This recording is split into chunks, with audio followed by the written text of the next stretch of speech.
अस्सलाम वालेकुम सागर सर। बैठ जाओ। टाइम कम है मेरे पास, तो काम की बात करते हैं, ठीक है? जी सर। देखो, मैं जानता हूँ कि खावर तुम्हारा पार्टनर इन क्राइम है। सर अल्लाह मुझे इन गलत कामों से दूर रखे। मैंने तो आज तक कोई क्राइम नहीं किया है, मैंने तो कोई गलत काम भी नहीं किया। हाँ, लोगों से छोटा मोटा उधार लिया है जो कि मैं जल्द वापस कर दूंगा। नहीं, लगता है तुम्हें मेरी बात समझ में नहीं आई। खैर, कोई बात नहीं, मैं तुम्हें उस जबान में समझा सकता हूँ जो तुम्हें समझ में भी आती है।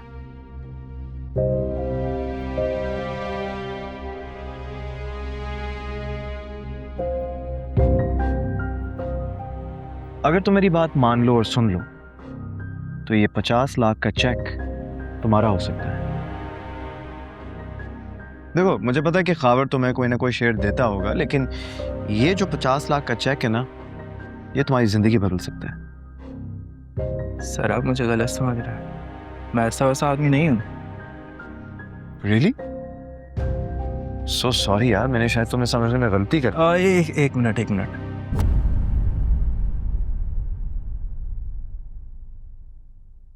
मुझे करना क्या होगा? Good, very good decision. मुझे तुमसे इसी समझदारी की उम्मीद थी। खैर, इस चेक के लिए तुम्हें क्या करना होगा वो ये है कि जो खावर है, तुमने उसको एक ट्रैप में फंसाना है।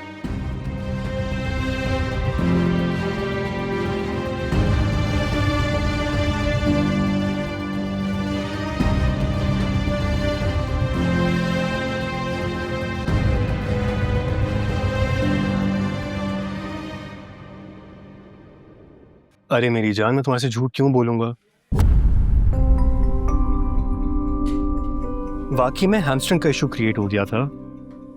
तो पता तो है, तुम्हारे बगैर मेरा दिन भी नहीं गुजरता है। मेरी बीवी की बात बीच में कहां से आ गई? तुम्हें पता तो है कि मैंने किस मजबूरी से शादी की है उससे। शब्बी खुदकुशी करने जा रही थी, उसके माँ बाप मेरे घर पे आए, उन्होंने मेरे पैर पकड़े। अब तुम मुझे बताओ कि मैं आगे क्या करता? मैं तो नहीं चाहूंगा ना कि मेरी वजह से किसी की डेथ हो जाए। Okay, let's forget it. ऐसा करो, मैं तुम्हें कल शॉपिंग पे लेकर जाता हूँ। My treat.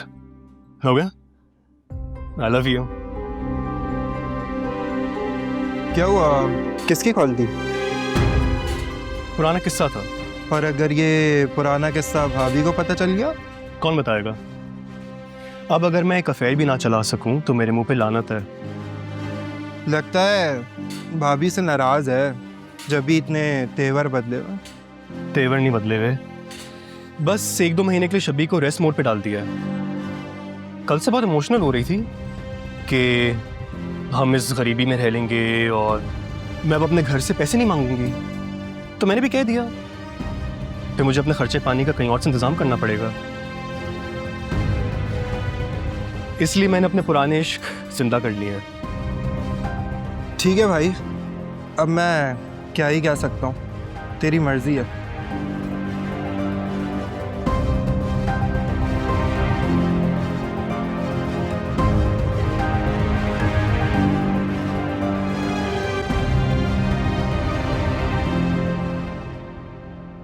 फूफा जान बुलाया आपने? हाँ बेटा, आओ बैठो यहाँ पे, मुझे तुमसे कुछ बात करनी है।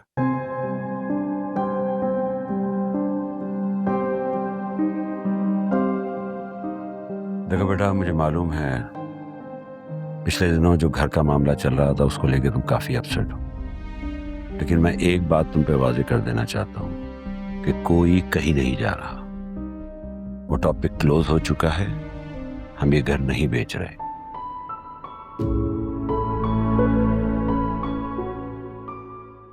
थैंक यू सो मच फूफा जान। मैं जानती थी आप मुझे जरूर समझेंगे। और मेरी जो बेइज्जती की है इसने जावेर के सामने, उसका जवाब दे कौन होगा? प्लीज किश्वर, चुप हो जाओ। फूफा आप गलत बात कर रही हैं। मैंने सिर्फ आपकी बात को दुरुस्त किया था। अच्छा, और बात को दुरुस्त ऐसे करते हैं, चिल्लाकर और धमकाकर?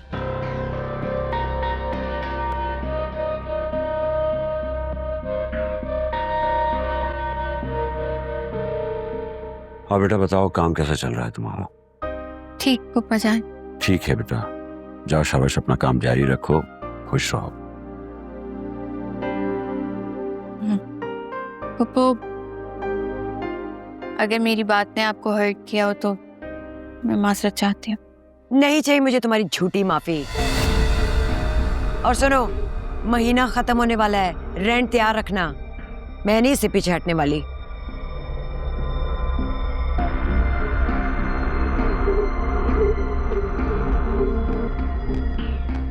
क्या हो गया तुम्हारा?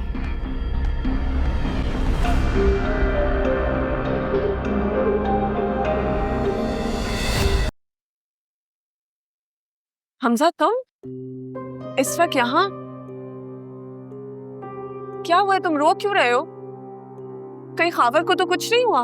अच्छा चलो चलो, अंदर चल के बात करते हैं, अंदर आओ।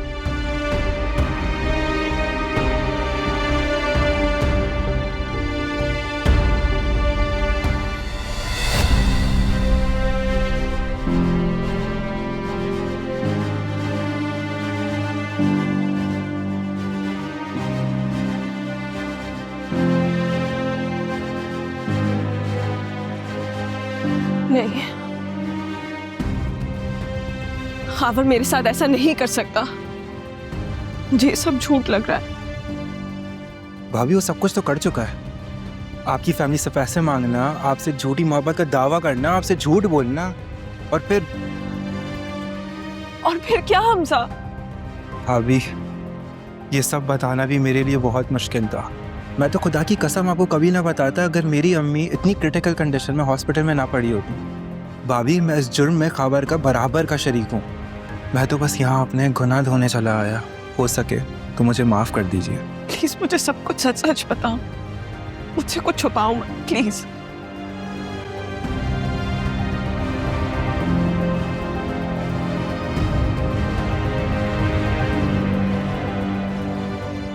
अरे मेरी जान, मैं तुम्हारे से झूठ क्यों बोलूंगा? वाकई में हैमस्ट्रिंग का इशू हो गया था। तुम्हारे बगैर मेरा दिन भी नहीं गुजरता है।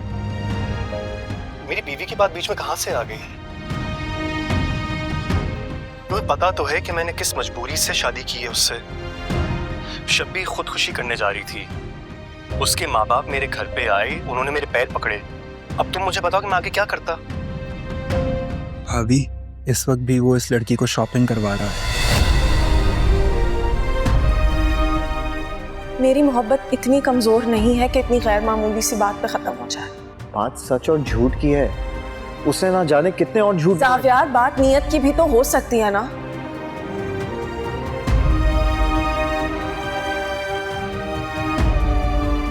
चार करोड़ बहुत बड़ी रकम होती है। इतनी जल्दी वो रकम खत्म हो जाना और फिर से पैसे मांगना, तुम समझने की कोशिश करो।